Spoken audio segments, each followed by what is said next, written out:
जय मसीह की। हालेलुया। लूका 11 अध्याय उसके पहले वचन से 4 वचन तक जब हम पढ़ते हैं, प्रभु यीशु मसीह के चेलों ने प्रभु यीशु मसीह से कहा, जैसा यूहन्ना ने अपने चेलों को प्रार्थना करना सिखाया, वैसा ही हमें भी तू सिखा। वैसा ही तू सिखा, प्रार्थना करनी सिखा। प्रभु यीशु मसीह के चेलों ने ये नहीं कहा प्रचार करना सिखा। आज भी हम देखते हैं प्रचार किया जाता है, प्रचार सिखाया जाता है। बहुत से बाइबल कॉलेज हैं, बहुत से बाइबल स्कूल हैं जहाँ पर प्रचार करना सिखाया जाता है, लेकिन कोई भी ऐसा स्कूल नहीं है, कॉलेज नहीं है जहाँ पर प्रार्थना करनी सिखाई जाती हो सकता है कहीं पर हो, लेकिन ध्यान में नहीं है कहाँ पर है। मुश्किल ही हो सकता है ऐसा स्कूल अगर होगा तो। इसके विपरीत प्रभु यीशु मसीह के चेलों ने कहा, हमें प्रार्थना करनी सिखाओ।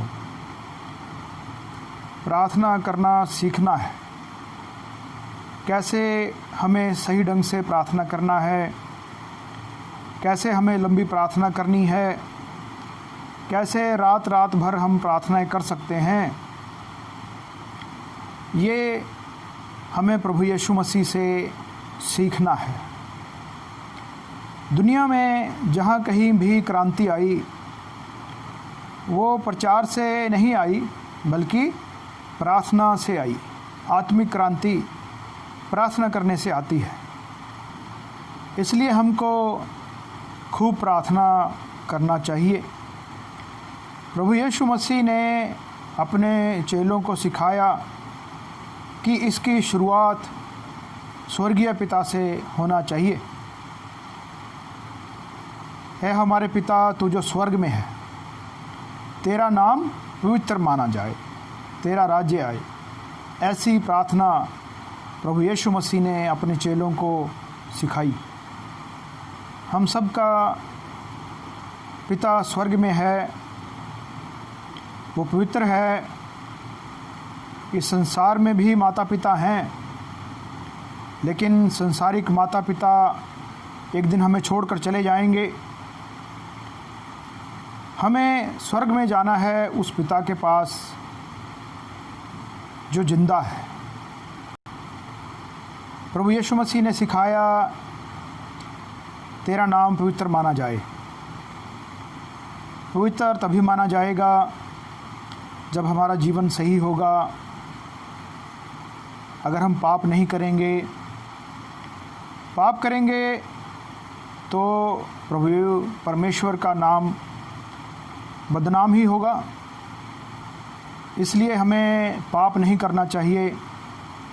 तेरा राज्य आए। इसके बाद प्रभु ने सिखाया, प्रभु परमेश्वर का राज्य इस संसार में आना चाहिए। आज संसार में शैतान का राज्य बढ़ रहा है। चारों तरफ पाप ही पाप हमें नज़र आ रहे हैं। हर तरह का पाप इस संसार में बढ़ रहा है। शैतान अपने राज्य को बढ़ा रहा है। उसका राज्य हमें अपने घरों में मांगना है, अपने जीवन में मांगना है, अपने समाज में, अपने देश में उसका राज्य हमें मांगना है। उसके बाद प्रभु यीशु मसीह ने सिखाया, तेरी इच्छा जैसे स्वर्ग में पूरी होती है, पृथ्वी पर भी हो। हमारे जीवन में उसकी इच्छा पूरी होनी चाहिए। इस संसार में उसकी इच्छा पूरी होनी चाहिए। हमें उसकी इच्छाओं पर चलना चाहिए। उसकी इच्छा क्या है, उसके अनुसार हमें अपना जीवन बिताना चाहिए। इसके बाद रोज़ की रोटी हमें मांगना है। किसी भी बात की चिंता हमें नहीं करनी है। कल की चिंता हमें नहीं करनी है। कल अपनी चिंता आप कर लेगा। हमें आज के बारे में ही सोचना है, आज के जीवन के बारे में सोचना है, वर्तमान में हमें रहना है। हमें अपने विरोधियों को माफ़ करना है, अपने लिए माफ़ी मांगनी है, दूसरों को भी माफ़ करना है। दूसरों को माफ़ करना है तभी हमारे गुनाह भी परमेश्वर माफ़ करेगा, हमें परीक्षा में नहीं लाएगा। और जब परीक्षा आए भी तो हम उसमें खरे उतरें। जैसे अब्राहम के जीवन में परीक्षा आई जब उसने अपने बेटे का बलिदान देने को भी वो तैयार हो गया। जैसी परीक्षा अब्राहम की हुई, अगर ऐसी परीक्षा हमारी हो तो हम क्या करेंगे? क्या हम उसके लिए तैयार हैं? अगर हमारा प्रार्थना का जीवन होगा, प्रभु परमेश्वर से संबंध होगा, तो हम उन सारी परीक्षाओं से सफलतापूर्वक निकल जाएंगे। आगे लिखा है, हमें बुराई से बचा। प्रभु यीशु मसीह ने सिखाया, हमें बुराई से बचा। हम अपने आप बच नहीं सकते जब तक परमेश्वर हमें ना बचाए। प्रभु परमेश्वर हमें बचाए तभी हम बच सकते हैं। हमें बड़ी बड़ी बीमारियों से, पाप से परमेश्वर ही हमें बचा सकता है। वही बचाएगा तभी हम बच सकते हैं। और आखिरी में, राज्य, पराक्रम और महिमा सदा तेरी हो। उसी की महिमा हो, परमेश्वर की, पिता परमेश्वर की महिमा हो हमारे जीवन में, इस पृथ्वी पर, इस सृष्टि में उस परमेश्वर की महिमा हो। उसी की महिमा सदा हो, हमारी नहीं, उसी की महिमा हो। हम कुछ भी नहीं है, हमारा यहाँ कुछ भी नहीं है। हम मिट्टी हैं, मिट्टी में मिल जाएंगे एक दिन। आत्मा यहाँ से निकल जाएगी, स्वर्ग में पिता परमेश्वर के पास चली जाएगी।